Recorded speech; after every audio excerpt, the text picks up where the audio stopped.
আজ বড্ড দেরি হয়ে গিয়েছে স্কুল থেকে ফিরতে, এদিকে আসরের আজানটাও দিয়ে দিয়েছে। যাই, আগে নামাজটা পড়ে আসি।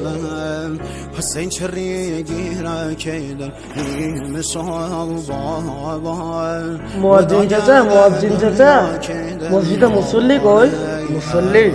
মুসল্লিরা তো সব আল্লাহকে ভুলেই গিয়েছে। সত্যি চাচা, মুসল্লিরা সব আল্লাহকে ভুলেই গিয়েছে।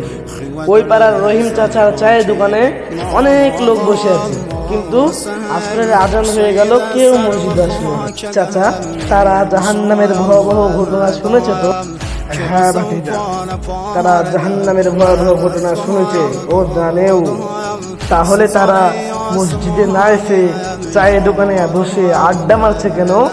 এখনকার জামানায় তারা বড় বড় মসজিদ করছে ঠিকই, কিন্তু মসজিদে এসে নামাজ আর কেউ পড়ছে না। আমাদের দায়িত্ব হলো তাদেরকে ডেকে মসজিদে নিয়ে আসা, জেনে তারা 5 ওয়াক্ত নামাজ আদায় করে।